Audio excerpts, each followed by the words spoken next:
قصة اليوم قصة واش من قصة واحد الشاب في أوائل الثلاثينات، ولكن اللي وقع ليه وهو قاصر وعنده 15 عام مازال كيلاحقو حتى لدابا. قرر يعاود لنا القصة ديالو، ماشي غير باش يشكي ولكن باش يقول الحقيقة اللي بالنسبة ليه بقات مخبية سنوات. قصة ديال ليلة وحدة ولكن الأثر ديالها بقى معاه سنين. قصة ولد صغير كان كيحاول غير يعاون راسو، ولكن لقى راسو في موقف عمره ما كان يتخيلو. قبل ما نبدا القصة كاملة، إلى أول مرة كتشوف القناة فاشترك فيها وفعل الجرس، حيث في قصة كنشاركو القصص الحقيقية والاعترافات الواقعية اللي كتخلينا نفكروا بزاف وبزاف في الدنيا اللي عايشين فيها. ودابا نخليكم مع وليد والقصة ديالو.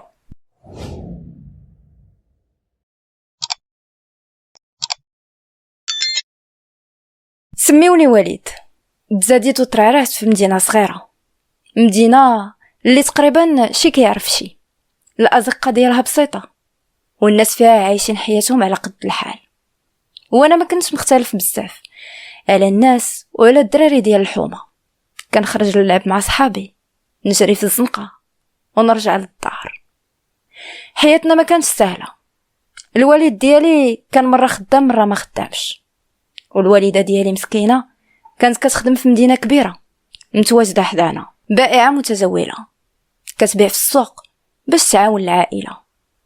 وبسبب خدمتها كانت كتغيب علينا ايام وايام وبعد المرات اسابيع، وانا كنت كنحس بزاف بالفراغ ديالها.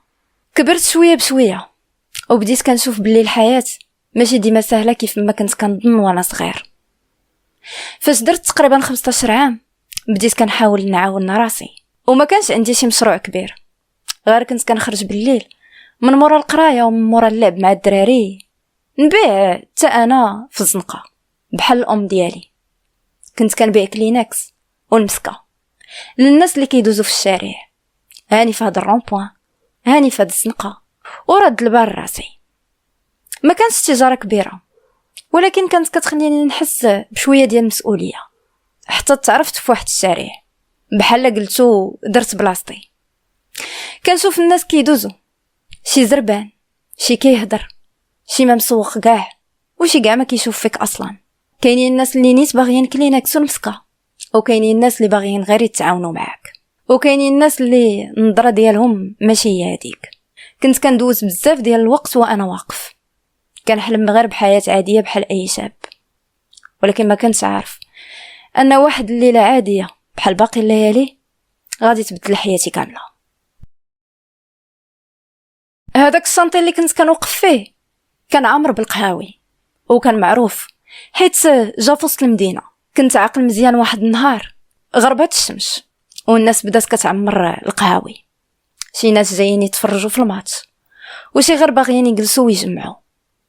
كنت دايز بين الطباليه ديال القهوه وكنعرض السلعه ديالي، كلينكس، مسكه، وكنطلب الناس يتعاونوا معايا كما العاده.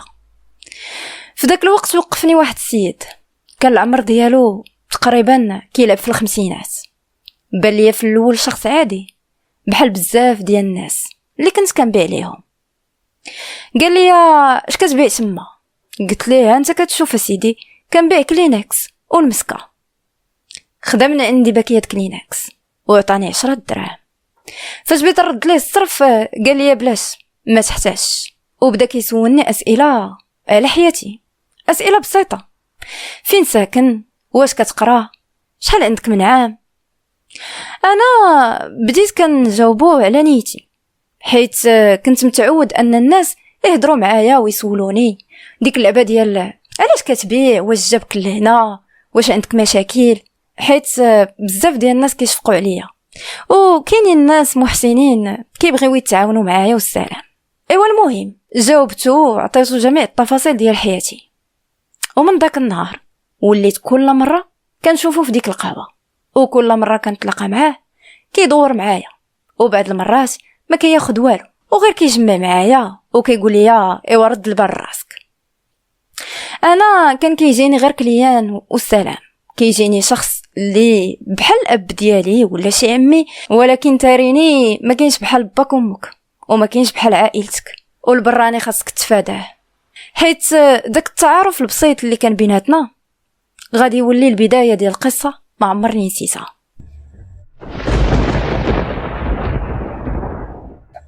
ايوا تقريبا من مورا واحد 2 سيمانات من داك التعارف ديالي مع هاد السيد، في واحد الليله كنت واقف في نفس الشارع وتقريبا كانت شي 9:30 ديال الليل. هذيك الوقيته هي الوقيته فاش كنرجع للدار اولا كنرجع في حالي. الجو كان بارد والشانطي كانت عامره بالناس، ها اللي راجع للدار ها اللي ناض من القهوه، المهم كل واحد والحياه ديالو. انا كنت كنقاد في داك كلينكس اللي بقى عندي وديك المسكه اللي بقات عندي في الكارطونه ديالي باش نهز رحيلي ونمشي حتى انا في حالي للدار. حتى وقف عليا واحد السيد، هاد السيد هذا ما كنعرفوش، قال لي السلام ولدي لاباس عليك بخير، وعيط ليا بسميتي. قلت ليه لاباس الحمد لله. قلت ليه شكون نتايا زعما باش كتعرفني؟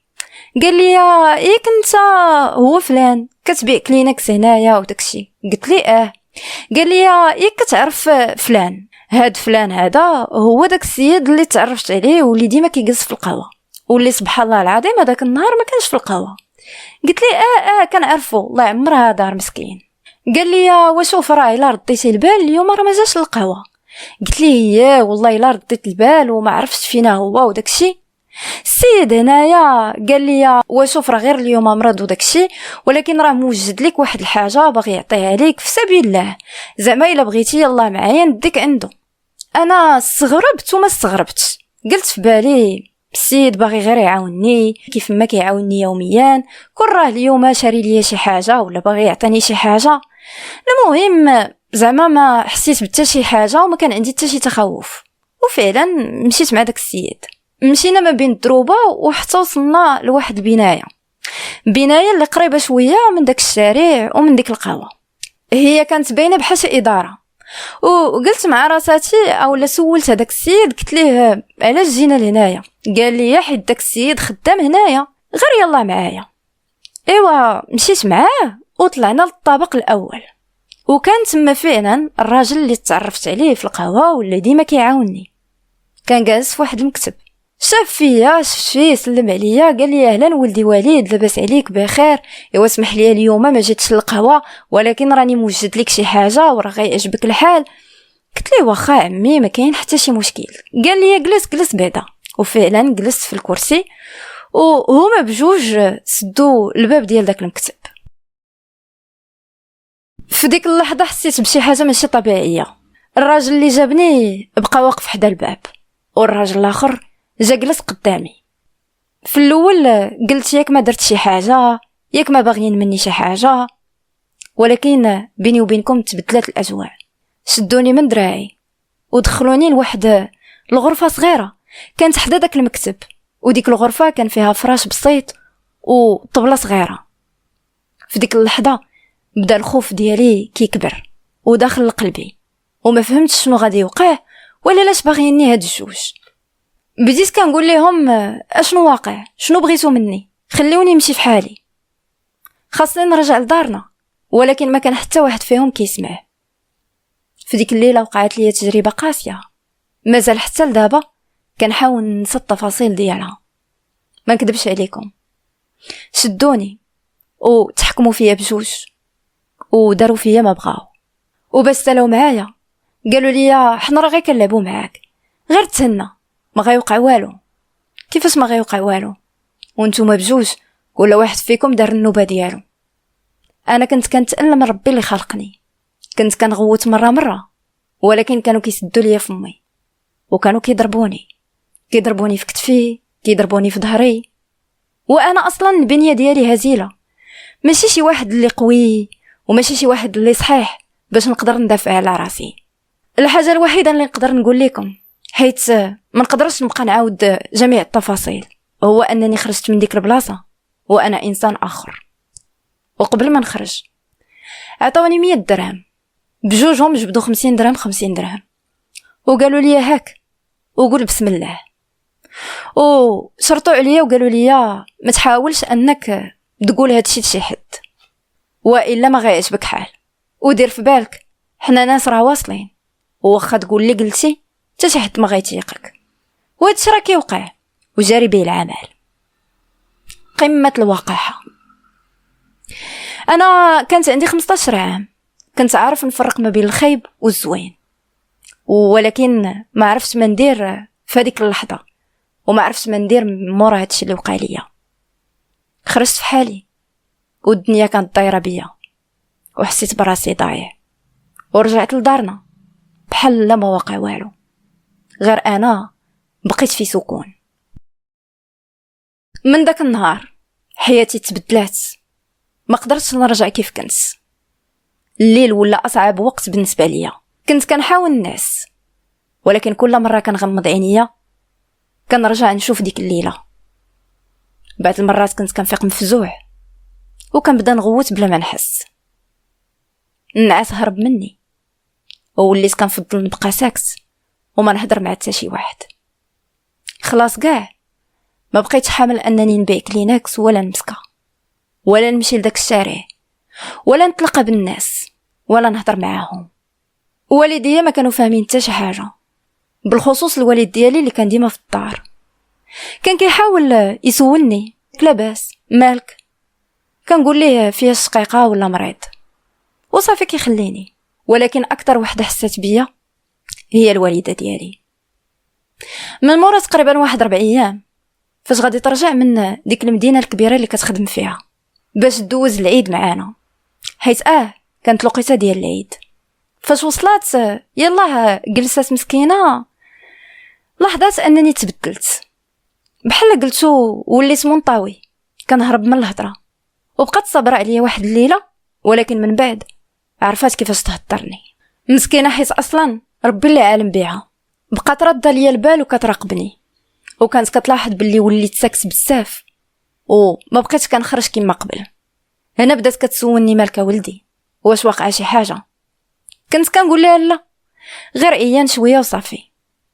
ولكن انا في الحقيقه كنت خايف نعاود شنو وقع، خايف من الرد الفعل ديال العائله ومن المجتمع. شنو غايقولوا عليا الناس؟ شنو غايقولوا عليا العائله؟ حتى لواحد الليله الوالد ما كانش في الدار، دخلت عليا البيت وسداتو وقالت لي شوف ولدي، انا حاسه بك ماشي هو هذاك، وانا راه امك ماشي عدوتك، وكندير لي ما يدار على ودكم كاملين، فعافاك ولدي قول لي شنو كاين. وهي شاداني من كتافي. فديك اللحظه ما بقيتش قادر نسكت، بديت كنبكي بحال شي طفل عنده 3 سنين ولا 4 سنين. بديت كنعاود لها كلشي، وكنقول لها تعداو عليا امي، تعداو عليا، واشنو داروا ليا واشنو داروا ليا واشنو داروا ليا. صعيب فاش ولد كيبدا كيهضر وكيعطي التفاصيل للام ديالو على هادشي اللي وقع ليه. صعيب تحس براسك انك تعداو عليك، انك قاسوك في الشرف ديالك وانت راجل. كتحس براسك بحال ما بقيتيش راجل. ما عرفتش واش حسيتو بيا ولا لا، او لا فهمتوني ولا لا. كل كلمه كنت كنقولها ليها كانت كتصدم. الوالده ديالي بقات ساكته وغير كتسمع ليا، ومن بعد حسيت بها بغات تبان قويه قدامي، واخا شفت الدموع في عينيها. شدات يديا وقالت لي ماشي الغلط ديالك ولدي، ماشي الغلط ديالك، الغلط ديالنا حنا اللي خليناك تمشي تبيع كلينكس والمسكه باش تعاوننا. حسيت بالذنب بزاف، وكتحس باللي هي السبب من مورا هادشي. ولكن انا شرحت لها، قلت لها انت ماشي السبب امي، السبب هو هادوك الناس، والسبب هو انا اللي ما عرفتش كيفاش ندافع على راسي. هاد الجماعه هادي اللي جمعت مع الام ديالي وخويت قلبي، حسيت براسي باللي ما كنتش بوحدي، وباللي واخا عائلتي على قد الحال وكان تعاونوا على الزمان، حسيت باللي عندي عائله وعندي السند اللي هي الام ديالي. في ديك اللحظه قررت الوالده ديالي اننا ما غاديش نسكتوا. واخا انا قلت لها غادي نتشوه امي حيت ما تنساوش كنت مراهق، ولكن هي قالت لي لا، هادشي ما كيتسكتش عليه، ما غنقولوا حتى شي حد شنو وقع، ولكن خاصنا ضروري نمشيو للبوليس ونديروا الشكايه ديالنا. فعلا مشيت انا والوالده ديالي للكوميساريه ديال المدينه. كنت خايف بزاف، وكل خطوه كنت كنمشيها كنت كنحس بالقلب ديالي كيضرب بزاف. دخلنا المصلحه الامنيه، كان واحد الضابط تما واللي سمع ليا، طلب مني نحكي القصه كامله. ما كانش سهل عليا نرجع نتفكر عاوتاني كاع التفاصيل، وعاوتاني ديك المعاوده اللي عاودت لمي نعاودها للضابط قدامي راجل لراجل. كنت عاقل مزيان، مره كنوقف باش نمسح الدموع ديالي قدام الضابط، ولكن واخا هكا كملت القصه حتى النهايه. من بعد ناض داك الضابط وعيط الناس اللي معاه، يعني البوليس اللي معاه، وقالوا لي يلا معانا باش تورينا البنايه اللي وقع فيها هادشي كامل. فعلا طلعت للبارتنير ديالهم ومشينا. قلت لهم دوزو من هنا دوزو من هنا، حيت انا عاقل مزيان على ديك البنايه. ايوا فاش وصلنا وقعت واحد الحاجه اللي ما ننساهاش. بمجرد ما دخلنا شفت واحد من هادوك الرجال وبديت كنغوت كنقول لهم هذا راه واحد منه. في ديك اللحظه بديت كنحس ان الحقيقه اخيرا بدات كتبان. تبدل الجو في ديك البلاصه، البوليس بداو كيسولوا داك خونا وكان كيبان عليه الارتباك. في الاول بدا كينكر، كيقول لهم اشنو واقع اشنو كاين، انا ما درت والو. البوليس كيقول ليه باللي انت وشي واحد اخر تعديتوا على هاد الدري هذا. السيد كيقول لهم لا هادشي ما كاينش، انا بالله بالشرع الباطل راه ساهل.